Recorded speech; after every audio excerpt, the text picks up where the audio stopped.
Nationwide Football League Extra, in association with the Nationwide Building Society. Coming up, we finish off the leftovers and we round up all the goals from the final weekend of the year. To be frank, we speak to Manchester City's 5th manager of the season, who says he's here to stay. It's back to Frank Clark's previous club for our golden oldie, starring Cloughey's Dutch master.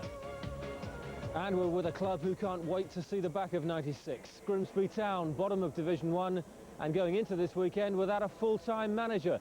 Kenny Swain, the caretaker boss, wants the job. He spent Christmas trying to prove he's up to it. Well, more on Grimsby coming up after all the rest of the news from Division 1.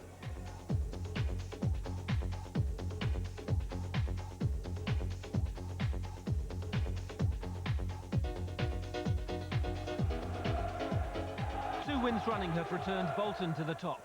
Midfielder Scott Sellers was the unlikely source of 2 goals in 2 minutes. Encouraged to support the Bolton attack, Sellers then rounded off a move begun by John Sheridan's slide rule pass. Nathan Blake's cross fell just right. Sellers admitted afterwards Bolton badly needed to end an 8-week wait for a home league win, and Southend, who'd won the reverse fixture 5-2 in September, battled for everything. Andy Rammell's scrambled goal gave them hope until a controversial penalty decision. Nathan Blake played for the foul, according to Southend manager Ronnie Whelan.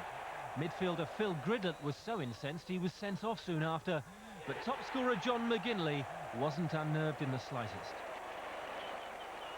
Barnsley made an immediate recovery from defeat at Stoke, but on Saturday Manchester City's dreadful form wasn't helped by some dreadful luck. Kit Symons was penalised for handball. It hardly looked deliberate. Barnsley's Croatian midfielder Jovo Bosancic relished the penalty kick. And Barnsley had the game won 12 minutes later. Darren Sheridan's excellent crossfield pass was headed in by Adrian Moses. It all signalled the end of a traumatic time as caretaker manager for Phil Neal. On Sunday night, Neal resigned, opening the way for chairman Francis Lee to appoint his 5th manager of the season. Frank Clark has signed a 3.5-year contract at a club brutally overshadowed by Manchester United, and where crisis is an understatement. The chairman knows the way I manage a football club. I assume he's brought me here to do that. I will run the football side totally. I don't expect any interference, and it's something that's never been mentioned. He will run every other aspect of the football club. I certainly have got no wish to get involved in administration or anything like that. I will be single-minded and totally focused on the football side and getting some results with the first team. A Boxing Day home defeat to Port Vale dropped City into the bottom 4, but Clark proved at Nottingham Forest he can cope with a challenge and players with a big reputation. We need people prepared to stay and fight for the cause, and I'm hopeful that every one of them that's on the staff at the moment is prepared to do that. I think that a number of them have been underachieving when I look at the names in the squad, and possibly the instability has had something to do with that. Well, we've dealt with that now. I'm going to be here hopefully for a long time, certainly if it's got anything to do with me, and so we can go from there. Sheffield United are finding results easier to come by away from home. The commentator is John Helm. David Holdsworth looking up to see what lies ahead. And what does lie ahead is Gareth Taylor. Hutchison, back for Taylor again, who goes on and hits the shot, and it's going in. It may have clipped off Fleming's here, but that doesn't matter. Gareth Taylor scores for Sheffield United. Well, Oldham are playing much better than their league position would suggest. A decent footballing side. And here goes their captain, Nicky Henry, and he's found a way past Roger Nielsen, and he's found a way past Kelly too, his first of the season.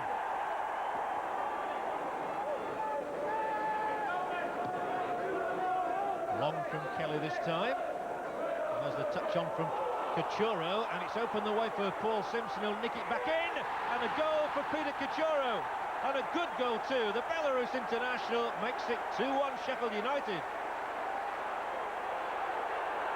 Oldham surging forward, they've plenty of bodies around here. This is Paul Rickers now, thinks of the shot, hits it, takes a deflection, goal, 2-2. 4 points over Christmas have lifted Wolves into fourth, but their impressive away record was preserved at the Valley largely thanks to goalkeeper Mike Stowell. His reactions weren't blunted by the freezing weather. Stowell tipped over Carl Lieburn's shot, but when he was beaten by a John Robinson header minutes later, Mark Atkins cleared the danger from off the line. Wolves midfielder Simon Osborne had scored twice in a Boxing Day win over Oxford, but when Charlton's goalkeeper Mike Salmon was stretchered off, injured, on his 400th appearance, Osborne couldn't find a way past Charlton's stand-in keeper, fullback Steve Brown, who turned round the shot 2 minutes into injury time. Maybe this is what they mean by playing to the crowd. When Joey Beecham received the ball, everyone at the Manor Ground urged him forward. Beecham did get one break, but how he rode that luck. Reading joint manager Mick Gooding called Beecham the difference between the sides. Perhaps that flattered Reading, who had been hanging on before substitute Matt Murphy ran through to make it 2-0. Oxford are back in the top 6, Reading remain in the bottom 6. Without Trevor Morley, things could be even worse. Morley made it 12 goals for his season, finishing off Reading's best move of the game 2 minutes from time. Queen's Park Rangers' heavy defeat at West Brom left manager Stuart Houston baffled. Here's Peter Brackley. Hamilton linking well with Pesky Solido. Hamilton again. Snakers tidily laved off to Holmes. Snakers again. This is Hunt. In goes Snakers. Good football from Albion. And a goal! Brilliantly finished off then by Richard Snakers. Maddox. Albion trying to catch the referee's attention so that Pesky Solido can reappear. DeKio. Neat little reverse pass too. And Spencer! Off the crossbar. And driven back in by Spencer. And this time Paul Crichton holds off. Barker with the foot in. He's taken the free kick to find Gavin Peacock. Now Spencer. The two former Chelsea men in harmony. This is Brazier. Useful ball too with a towering presence of DeKio. And Spencer! Peacock for Spencer. Holmes had to be on his mettle then. Here's DeKio. He's done well and he's whipped in the shot against the bar. Well, that's the third time the frame of the goal has come to Albion's rescue in this first half. Now David Smith. Hunt's onside. Here's Pesky Solido. Laid off for Hamilton. As he waited too long. Smith, it's there.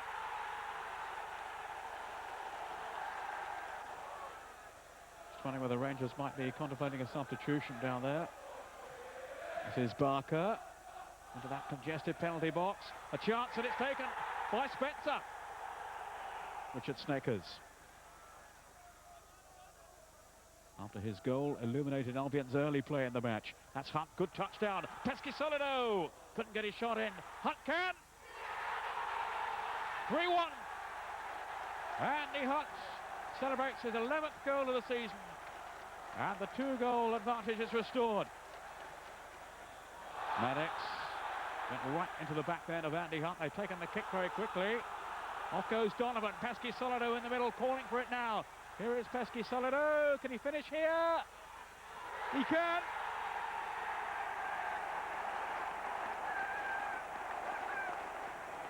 Portsmouth fans never know what to expect from their schizophrenic side. Beaten at home by Swindon on Boxing Day, Portsmouth comfortably won at Port Vale, winners over Norwich and Manchester City in their previous games. Paul Hall scored Portsmouth's first. More neatly constructed football created a second for Portsmouth's Swedish striker Mattias Svensson, who's been an immediate hit at his new club. Bradford City manager Chris Kamara was so incensed by referee David Orr's performance, he's called for a review of refereeing standards. Orr awarded a penalty for a foul on Andy Johnson, which Neil Adams dispatched.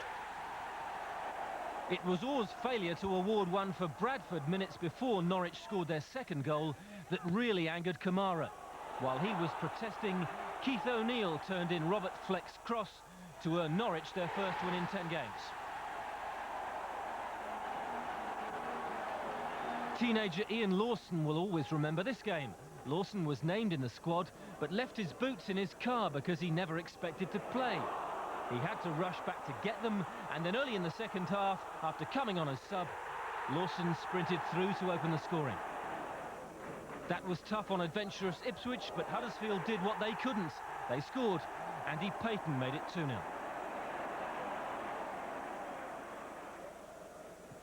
They're the backroom boys who step forward in a crisis, the loyal servants who try to steady the ship. Caretaker managers have become fashionable in '96, but not everyone is happy just keeping the hot seat warm. And at Grimsby Town, Kenny Swain has spent the last 5 weeks on trial.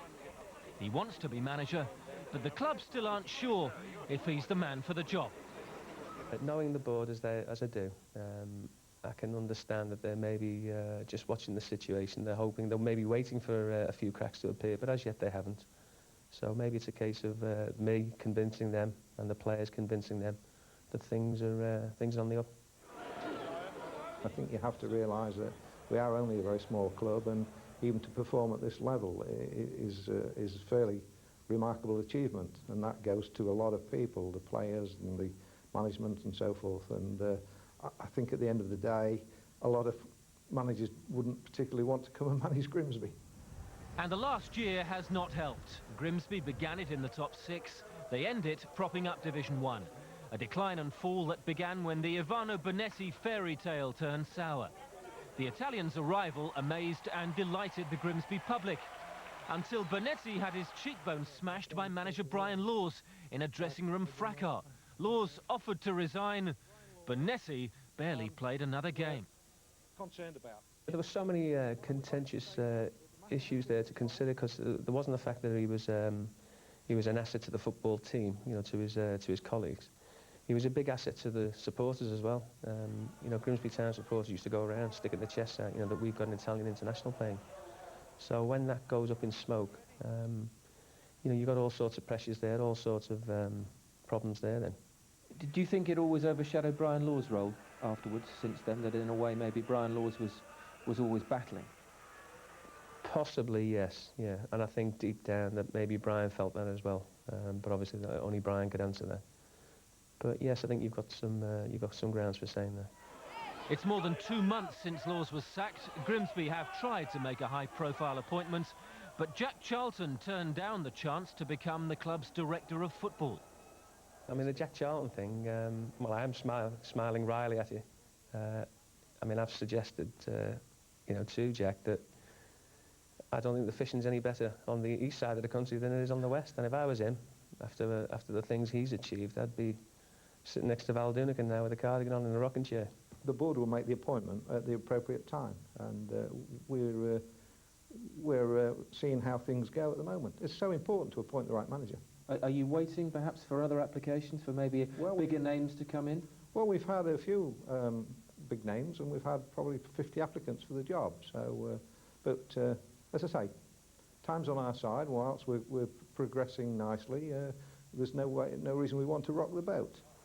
Swain's dignified approach and just 2 defeats in 8 games must have impressed the Grimsby board, though, and a bizarre Saturday in Swindon won't have harmed Swain's job chances.